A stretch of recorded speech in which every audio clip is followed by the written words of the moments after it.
UFC superstar Conor McGregor can be seen in a recent video showcasing his exceptional striking abilities and seamless level changes during a training session for The Ultimate Fighter. The video has generated a lot of buzz, with fans eagerly discussing McGregor's techniques and what they could mean for his upcoming fights. Conor McGregor is set to appear as a coach on the popular reality TV series Tough for the second time. This time, he will be coaching against Michael Chandler, a former challenger for the UFC lightweight title. McGregor previously led his team to victory in Season 22, back in 2015. Ciryl Gane vows to finish Jon Jones at UFC 285. Ciryl Gane has issued a warning to Jon Jones ahead of their highly anticipated showdown.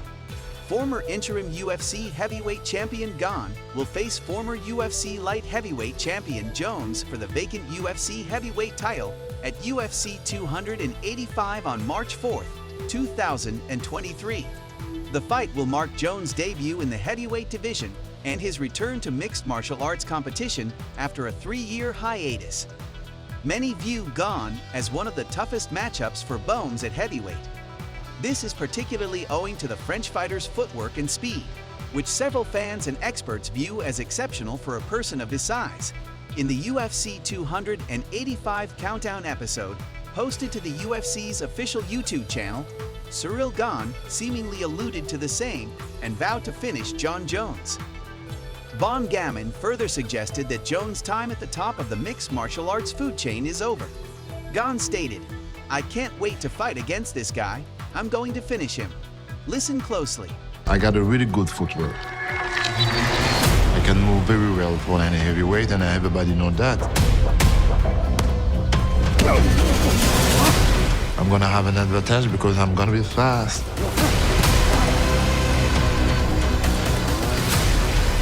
I can't wait to fight against this guy. I'm gonna finish him. Jon Jones claims he could lose to any guy, any given night, if he isn't well prepared.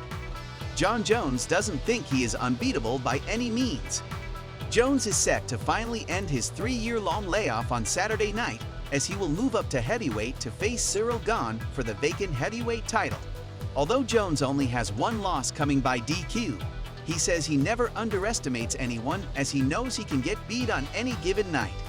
However, when Jones studies his opponents, he believes that is where he gets a leg up, as he thinks when he is prepared, he is hard to beat. "I believe I am one of the best fighters in the world, but I believe I could lose to any guy, any given night," Jones said on UFC 285 Embedded. Listen closely. It's crazy that some fighters don't study. I think an MMA fight is just one big test. And how do you go into a test without doing your homework? That's crazy. I believe that I'm one of the best fighters in the world, but I believe I could lose to any guy any given night, right here in Albuquerque. If you're not well rehearsed, I mean, anyone could throw a haymaker at you. Some guy at the bar could throw a haymaker at you. If you don't know what's coming, there's a good chance it may land. So I like to get real familiar with what I'm getting into. There's a reason why I don't take last-minute fights. Francis Ngannou announces he will return to mixed martial arts after a boxing gig. Former UFC heavyweight champion Francis Ngannou has confirmed that he will return to compete in mixed martial arts. The Predator recently vacated his heavyweight title, cutting ties with the UFC after unsuccessful contract negotiations spanning over nearly 2 years. Amongst several other points of disagreement was Ngannou's demand to compete in a crossover boxing match. While the Predator eventually plans to return to mixed martial arts, he remains adamant about a crossover boxing match, even if it's a one-off. The former UFC heavyweight champ also stated that he is currently being courted by multiple mixed martial arts promotions for striking a partnership. The 36-year-old said in an interview with The Schmo, "I will definitely go back into MMA, but not before the boxing. I prefer to go to boxing first. Take a look."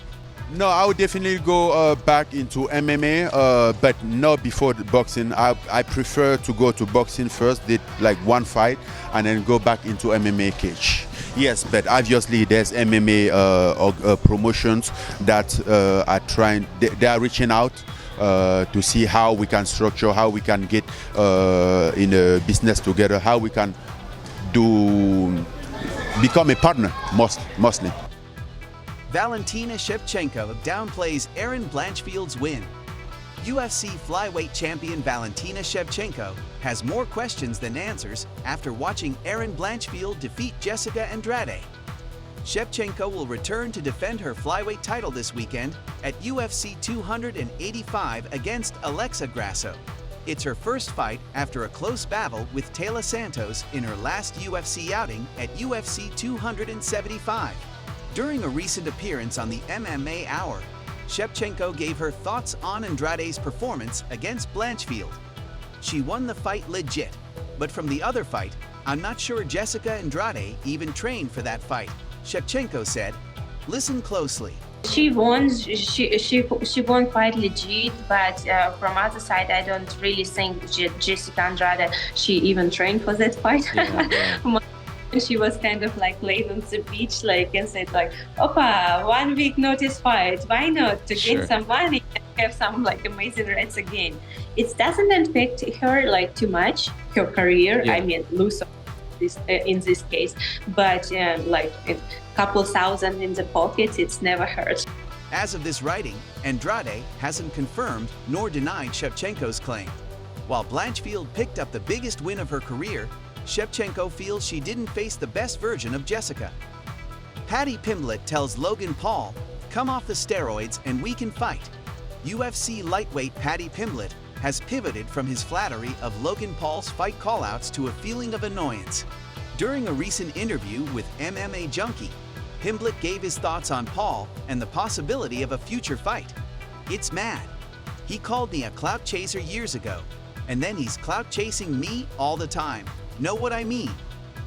Pimblett said, "Let's hear it from the baddie himself." Anything more to this? No, it's mad.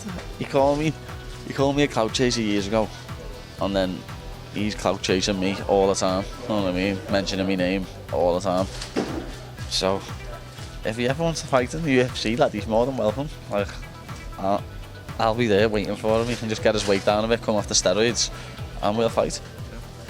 When asked about the one UFC fighter he wants to fight, Paul didn't hesitate to point to Pimblett.